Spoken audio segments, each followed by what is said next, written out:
Hati-hati Nona, kata tukang ojek itu dengan suara rendah. Katanya, warung itu ada hubungannya dengan pesugihan. Banyak orang yang datang ke sana untuk meminta kekayaan, tapi bayarannya mahal. Di sudut gelap Jakarta, di mana lampu-lampu jalan hanya menyinari sebagian kecil dari kegelapan yang menyelimuti, terdapat sebuah warung bakso yang legendaris. Warung ini terletak di lorong sempit di daerah Manggarai, jauh dari keramaian kota. Warung itu dikenal dengan nama Bakso Urat Pak Slamet.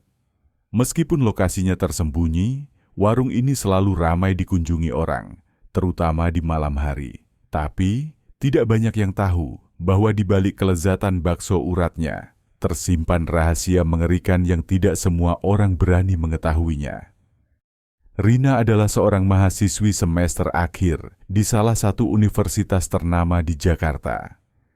Kehidupan sehari-harinya diisi dengan tugas kuliah yang menumpuk dan tekanan untuk segera lulus.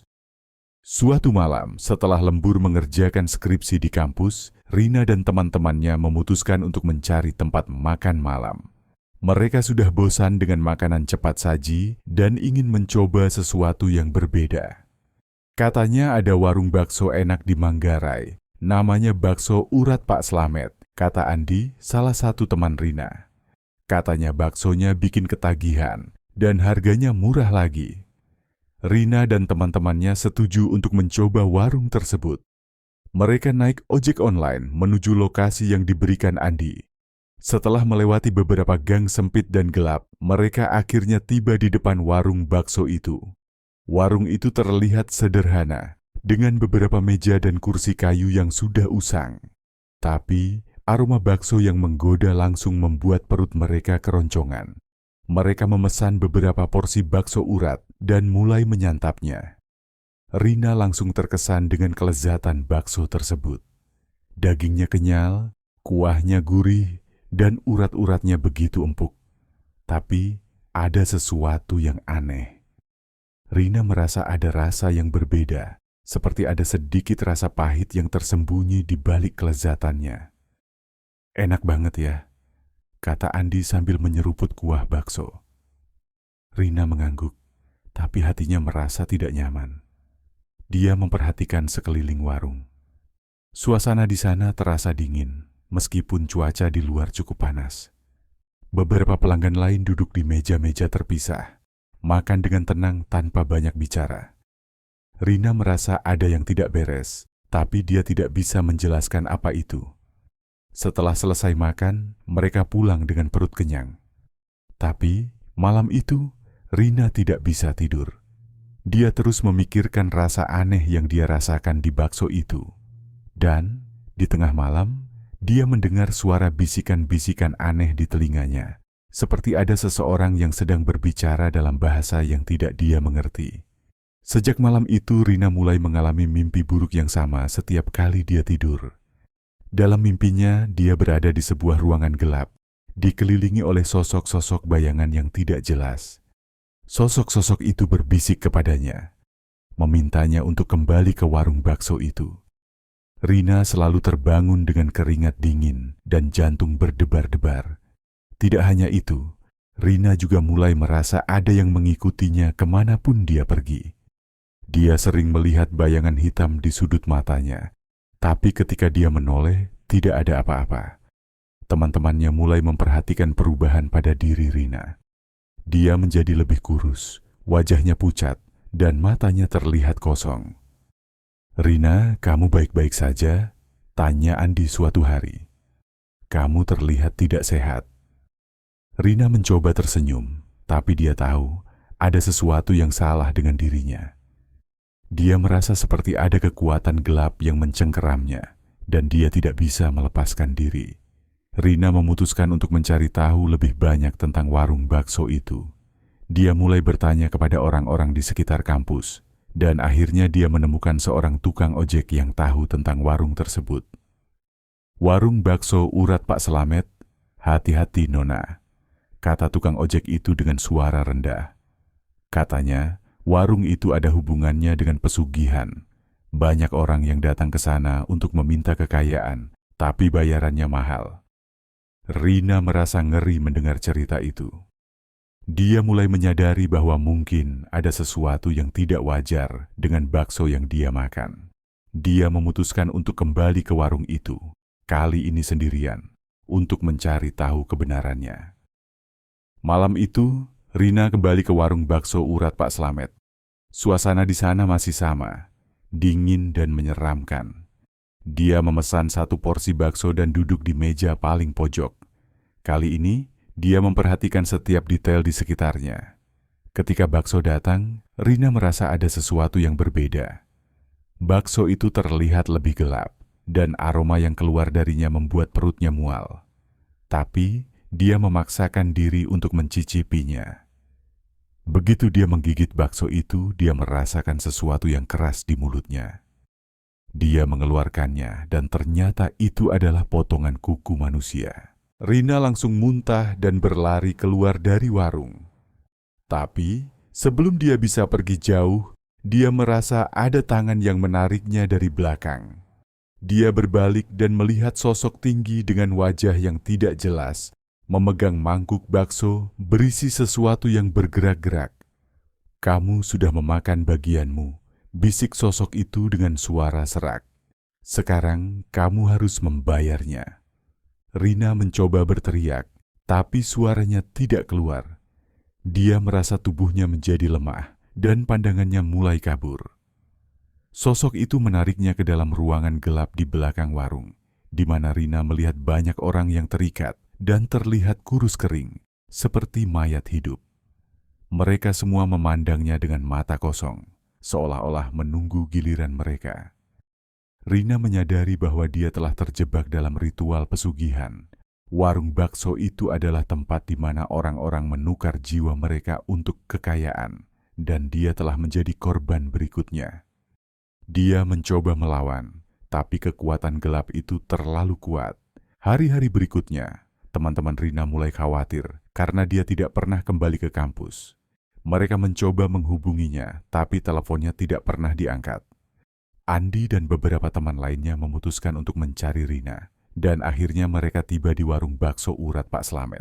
Tapi ketika mereka tiba di sana, warung itu sudah kosong. Tidak ada tanda-tanda kehidupan, hanya meja dan kursi yang berdebu.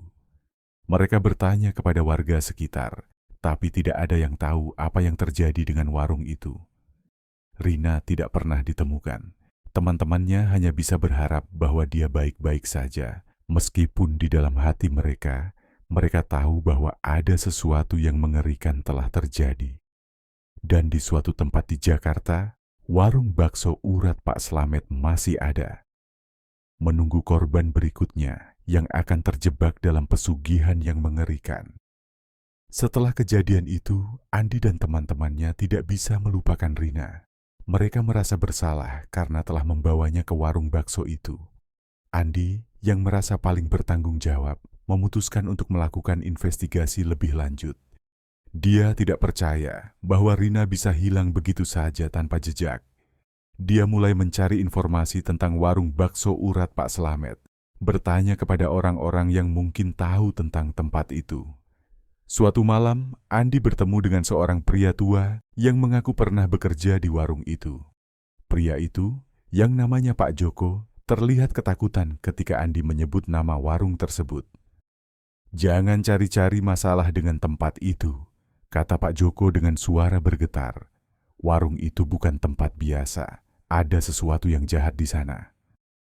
Andi mendesak Pak Joko untuk menceritakan lebih banyak.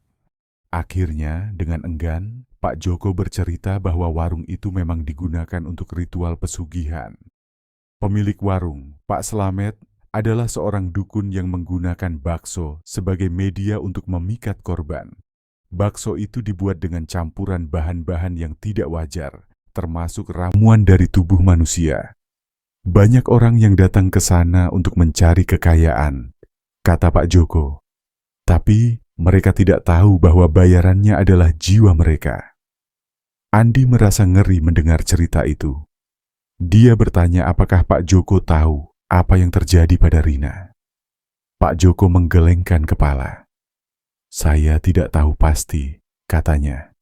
Tapi jika dia sudah terjebak dalam ritual itu, kecil kemungkinan dia bisa keluar.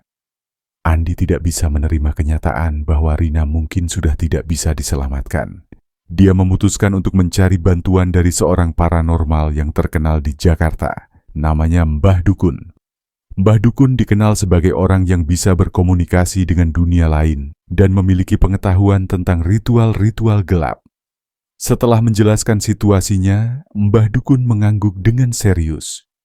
"Warung bakso urat Pak Slamet memang terkenal di kalangan kami," katanya. "Tempat itu adalah sarang kekuatan gelap yang sangat kuat. Jika temanmu sudah terjebak di sana, sulit untuk membawanya kembali." Tapi, Mbah Dukun setuju untuk membantu Andi. Dia memberikan Andi sebuah jimat dan beberapa ramuan khusus. "Ini akan melindungimu dari kekuatan gelap," katanya. "Tapi, kamu harus berhati-hati. Jika kamu masuk ke sana, kamu harus siap menghadapi apapun yang ada di dalamnya." Malam itu, Andi dan Mbah Dukun pergi ke warung bakso urat Pak Slamet. Suasana di lorong itu semakin menyeramkan. Angin berhembus kencang, dan suara-suara aneh terdengar dari kejauhan. Andi memegang erat jimat yang diberikan Mbah Dukun, mencoba menenangkan dirinya. Ketika mereka tiba di depan warung, mereka melihat bahwa tempat itu terlihat berbeda. Warung itu sekarang terlihat lebih tua dan lebih rusak, seolah-olah sudah ditinggalkan selama bertahun-tahun. Tapi, Andi tahu bahwa ini hanya ilusi. Dia dan Mbah Dukun masuk ke dalam, dan seketika suasana berubah. Di dalam warung, mereka melihat banyak orang yang duduk di meja-meja, makan bakso dengan lahap. Tapi ketika Andi melihat lebih dekat, dia menyadari bahwa orang-orang itu terlihat seperti mayat hidup. Wajah mereka pucat, mata mereka kosong, dan tubuh mereka kurus kering. Mbah Dukun mulai mengucapkan mantra, mencoba untuk membuka jalan menuju ruangan di belakang warung. Andi mengikutinya, dan mereka akhirnya menemukan sebuah pintu kecil yang tertutup rapat. Mbah Dukun membuka pintu itu, dan mereka masuk ke dalam ruangan gelap. Di dalam ruangan itu, Andi melihat Rina. Dia terikat di sebuah kursi, dengan wajah yang pucat dan mata yang kosong. Di sekelilingnya, ada sosok-sosok bayangan yang bergerak-gerak, seolah-olah menjaga Rina. "Rina!" teriak Andi, mencoba mendekatinya. Tapi, sebelum dia bisa mencapai Rina, sosok tinggi dengan wajah yang tidak jelas muncul di depannya. Sosok itu adalah Pak Slamet, sang dukun. "Kamu tidak seharusnya berada di sini," kata Pak Slamet dengan suara serak. "Tapi, karena kamu sudah datang, kamu tidak akan bisa pergi." Mbah Dukun segera mengucapkan mantra lagi, mencoba untuk melawan kekuatan Pak Slamet. Pertarungan antara kekuatan gelap dan terang pun terjadi. Andi mencoba melepaskan Rina dari ikatannya, tapi dia merasa ada kekuatan yang menahannya. Pertarungan antara Mbah Dukun dan Pak Slamet semakin sengit.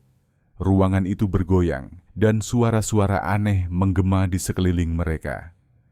Andi akhirnya berhasil melepaskan Rina, tapi dia menyadari bahwa Rina tidak lagi seperti dirinya yang dulu. Rina terlihat seperti mayat hidup, dengan mata yang kosong dan tubuh yang lemah. "Kita harus pergi," teriak Mbah Dukun. Dia sudah terlalu jauh. Andi tidak mau menyerah. Dia mencoba membawa Rina keluar dari ruangan itu, tapi Pak Slamet menghalanginya. Dengan kekuatan terakhirnya, Andi melemparkan jimat yang diberikan Mbah Dukun ke arah Pak Slamet. Jimat itu meledak dengan cahaya terang, dan Pak Slamet menjerit kesakitan. Mbah Dukun segera menarik Andi dan Rina keluar dari ruangan itu. Mereka berlari secepat mungkin, meninggalkan warung bakso yang sekarang terbakar dengan api hitam. Andi dan Mbah Dukun berhasil membawa Rina keluar dari warung itu. Tapi, Rina tidak pernah benar-benar pulih. Dia tetap terlihat seperti mayat hidup, dengan mata yang kosong dan tubuh yang lemah. Andi merasa bersalah karena tidak bisa menyelamatkannya sepenuhnya.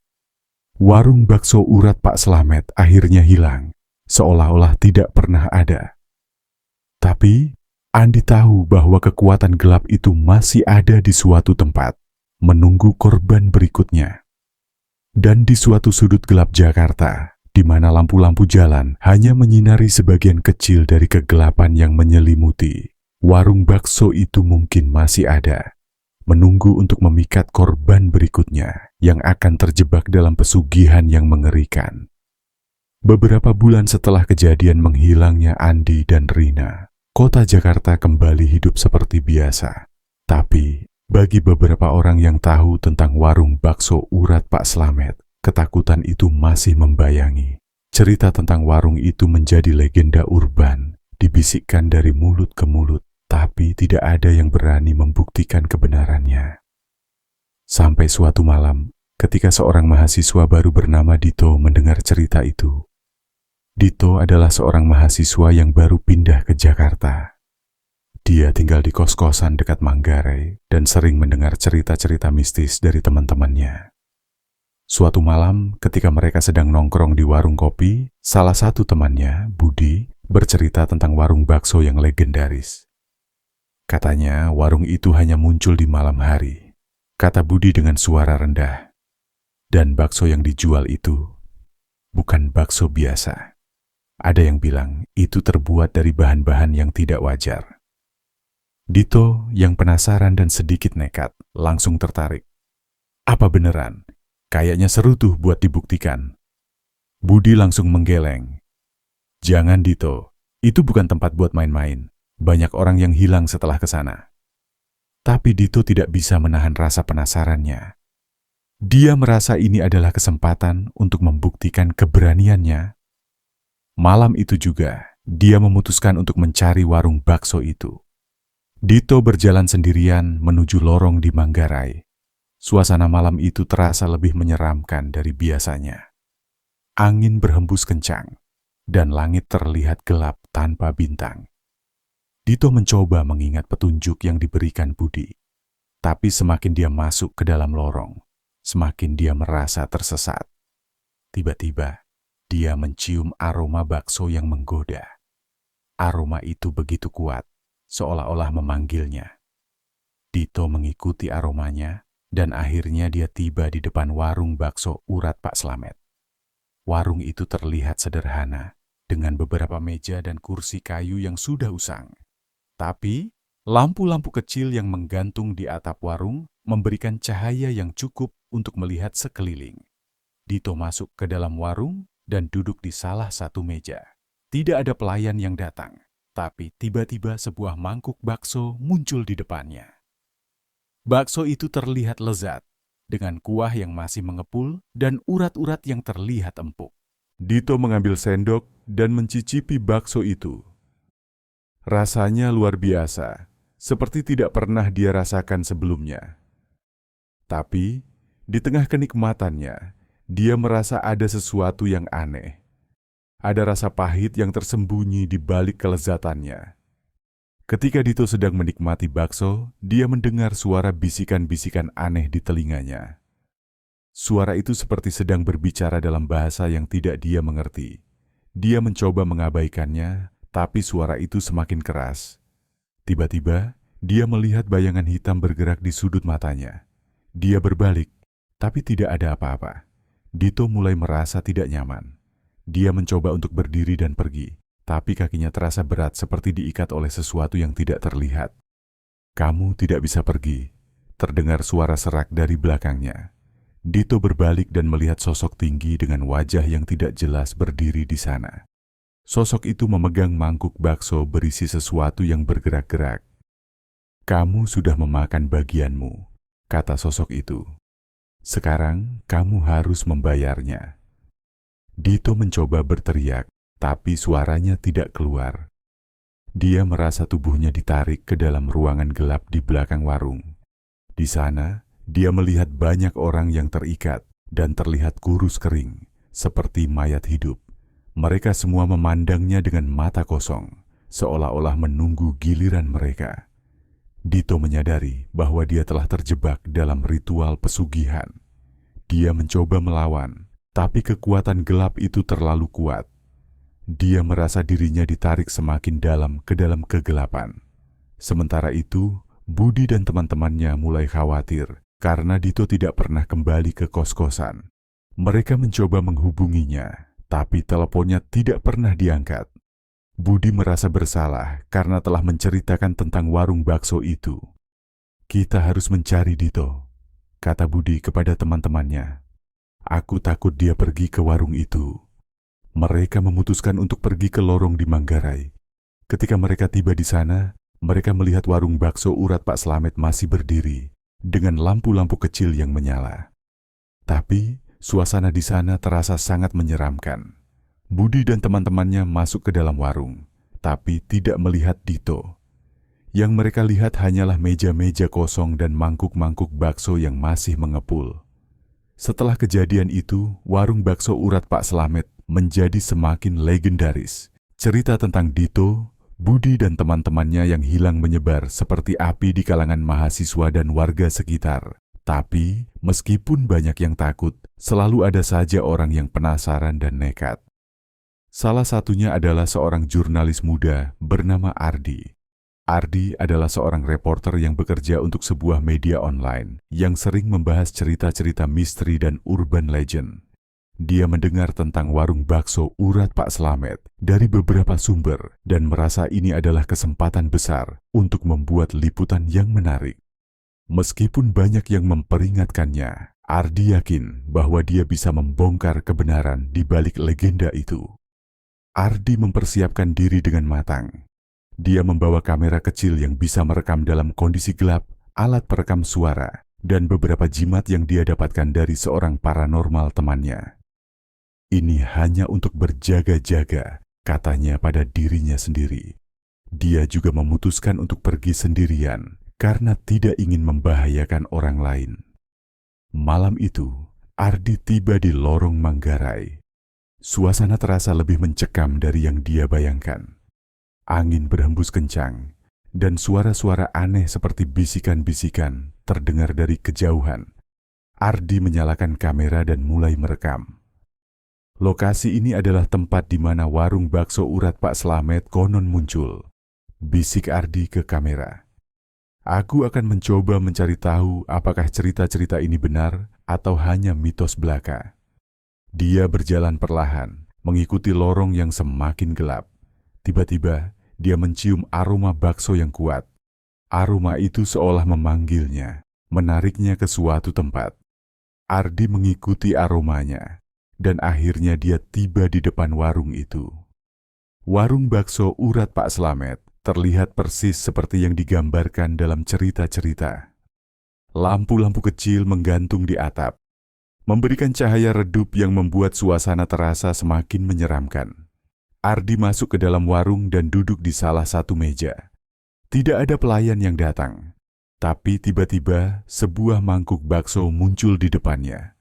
Bakso itu terlihat lezat, dengan kuah yang masih mengepul dan urat-urat yang terlihat empuk.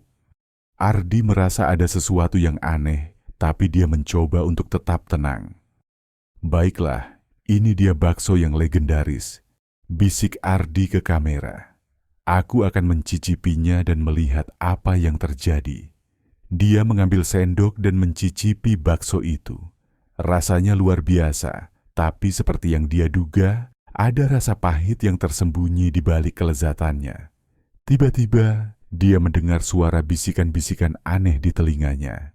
Suara itu seperti sedang berbicara dalam bahasa yang tidak dia mengerti, tapi Ardi bisa merasakan bahwa mereka sedang mencoba mempengaruhinya.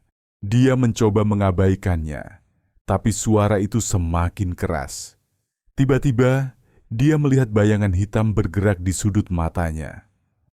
"Kamu tidak bisa melarikan diri," terdengar suara serak dari belakangnya. Ardi berbalik dan melihat sosok tinggi dengan wajah yang tidak jelas berdiri di sana. Sosok itu memegang mangkuk bakso berisi sesuatu yang bergerak-gerak. "Kamu sudah memakan bagianmu," kata sosok itu. "Sekarang kamu harus membayarnya." Ardi mencoba berteriak, tapi suaranya tidak keluar. Dia merasa tubuhnya ditarik ke dalam ruangan gelap di belakang warung. Di sana, dia melihat banyak orang yang terikat dan terlihat kurus kering, seperti mayat hidup. Mereka semua memandangnya dengan mata kosong, seolah-olah menunggu giliran mereka. Ardi menyadari bahwa dia telah terjebak dalam ritual pesugihan. Dia mencoba melawan, tapi kekuatan gelap itu terlalu kuat. Dia merasa dirinya ditarik semakin dalam ke dalam kegelapan. Akhir cerita, kegelapan yang tak terelakkan. Setelah kejadian menghilangnya Ardi, warung bakso urat Pak Slamet menjadi semakin legendaris. Warga sekitar mulai menghindari lorong itu, dan cerita-cerita horor tentang warung itu terus hidup. Tapi, meskipun banyak yang takut, selalu ada saja orang yang penasaran. Suatu malam, seorang pemuda bernama Rama yang tidak percaya pada cerita-cerita mistis memutuskan untuk mencari warung itu. Dia yakin bahwa semua itu hanya omong kosong. Tapi, ketika dia tiba di lorong itu, dia mencium aroma bakso yang menggoda. Dia mengikuti aromanya dan akhirnya tiba di depan warung itu. Rama masuk dan memesan bakso. Rasanya lezat, tapi dia merasa ada sesuatu yang aneh. Tiba-tiba, dia mendengar suara bisikan-bisikan aneh dan melihat bayangan hitam bergerak di sekelilingnya. Dia mencoba berlari, tapi kakinya terasa berat. Sosok tinggi dengan wajah yang tidak jelas muncul di depannya. "Kamu sudah memakan bagianmu," kata sosok itu. "Sekarang kamu harus membayarnya." Rama mencoba berteriak, tapi suaranya tidak keluar. Dia merasa dirinya ditarik ke dalam kegelapan. Warung itu menghilang, dan Rama tidak pernah terlihat lagi. Sejak itu, warung bakso urat Pak Slamet menjadi semakin misterius. Ia muncul hanya untuk memikat korban berikutnya. Dan bagi mereka yang terjebak, tidak ada jalan keluar. Mereka akan selamanya menjadi bagian dari ritual yang mengerikan, terikat dalam kegelapan yang tak terelakkan. Jangan lupa like, share, dan komen.